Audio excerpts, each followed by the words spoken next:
Vamos começar com uma pergunta. O que acontece quando um mistério, daqueles bem profundos, só pode ser resolvido por uma voz que simplesmente não está mais lá para falar?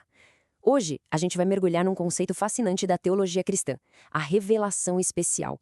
É uma ideia sobre como um criador se comunica diretamente com a humanidade. E para entender isso, nossa jornada começa, olha só, num dos lugares mais silenciosos e misteriosos da Terra. Imagina a cena. Estamos em 1912. O explorador Robert Falcon Scott e sua equipe chegam ao Polo Sul, mas depois desaparecem. Silêncio total por meses. O mundo inteiro se perguntava o que foi que aconteceu com eles. A resposta só apareceu quando uma equipe de busca encontrou os corpos congelados e, ao lado deles, uma coisa que mudou tudo: os diários que eles escreveram. Foram essas palavras escritas ali que finalmente quebraram o silêncio e contaram a história trágica deles. E é aqui que essa história vira mais do que só uma tragédia do passado. Para a teologia cristã, a expedição de Scott é uma metáfora muito forte. A ideia é que todos nós, de alguma forma, somos como aqueles exploradores, sabe? Meio perdidos num mundo gigante, confuso, procurando uma mensagem, um guia, algo que nos ajude a achar o nosso caminho. Isso nos leva a uma pergunta essencial. Como é que se descobre a verdade quando não tem ninguém para contar a história? No caso do Scott, a resposta estava nos diários. E dentro da teologia, a lógica é parecida. A crença é que existe um tipo de diário que nos dá as respostas que a gente tanto procura. E é aqui que a teologia faz uma distinção que é crucial. Pensa comigo, a revelação geral seria como olhar para aquela imensidão de gelo e pensar: nossa, alguém ou alguma coisa muito poderosa deve ter criado isso tudo. Mas a revelação especial, essa é como achar o diário do Scott. Ela não diz só que existe um criador. Ela vai além, ela revela quem ele é e o que ele quer nos dizer. Certo. Agora que a gente já entendeu a diferença, vamos mergulhar de cabeça no nosso assunto principal. O que é exatamente a revelação especial e como, segundo essa doutrina, ela funciona? E o ponto central é este aqui. Dentro dessa visão, as escrituras não são só um livro com boas ideias ou pensamentos profundos. Elas são vistas como uma mensagem direta. É como se o próprio Criador tivesse deixado o diário dele para a gente ler, revelando seus pensamentos, sua identidade e seus planos. Mas, afinal, o que faz essa revelação ser tão especial? A doutrina aponta para três características principais.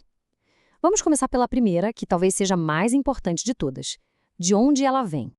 A primeiríssima característica é essa crença de que os textos têm uma origem divina. A ideia aqui é que a autoridade de verdade não vem das pessoas que escreveram, mas sim da fonte de onde essas palavras surgiram. A palavra original em grego aqui é fundamental. Theopneustos. Isso não quer dizer que os autores foram só inspirados, tipo um artista que se inspira numa paisagem. O sentido é muito mais direto. É que o texto foi soprado por Deus, como se as palavras fossem o próprio fôlego divino. Pensa num decreto real da antiguidade. O que dava poder àquele documento não era a importância do mensageiro que o entregava, mas o selo do rei, certo? A ideia é a mesma. A autoridade das escrituras, segundo essa crença, não vem dos autores humanos, mas da assinatura divina que elas teriam. Ok, então a primeira característica é a origem divina. Mas para que serve essa revelação? A segunda característica diz que ela não serve só para informar, ela serve para transformar. A ideia é que o texto funciona como uma espécie de personal trainer da alma. Ele faz 4 coisas. Primeiro, ele mostra qual é o caminho certo. Segundo, ele aponta quando a gente sai desse caminho. Terceiro, nos ajuda a voltar.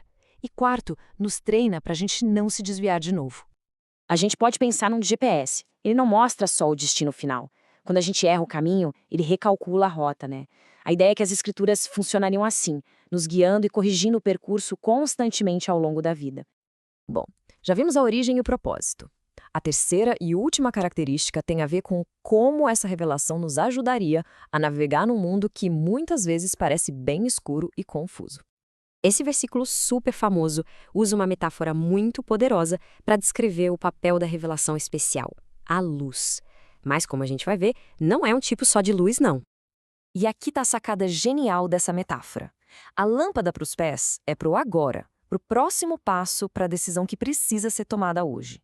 Já a luz para o caminho é para o futuro, iluminando o destino lá na frente e dando um sentido maior para a jornada toda. Imagina estar numa floresta escura, de noite. Uma lanterna não só ilumina o caminho, ela também acaba com o medo do que está na escuridão. Essa é a função que as escrituras buscariam ter: ser uma fonte de clareza e segurança em um mundo que, para muitos, parece escuro e cheio de incertezas. Então, depois de explorar tudo isso, o que a gente pode concluir? Qual é a essência da doutrina da revelação especial? O que ela realmente diz sobre a natureza desses textos sagrados? No fim das contas, tudo se resume a 3 ideias centrais. Primeiro, a inspiração, a crença de que as escrituras vêm de uma fonte divina. Segundo, a eficácia, a ideia de que elas têm o poder de transformar vidas. E terceiro, a iluminação, que elas servem como um guia para a gente encontrar o nosso caminho. E isso nos deixa com uma pergunta para a gente pensar. Hoje, na nossa era de informação infinita, onde é que se encontra a nossa revelação especial? Onde buscamos as respostas para as grandes questões da vida? Bom, a resposta para isso, claro, é diferente para cada pessoa, mas a busca por um diário, por algo que nos guie, isso parece ser uma parte fundamental da experiência humana.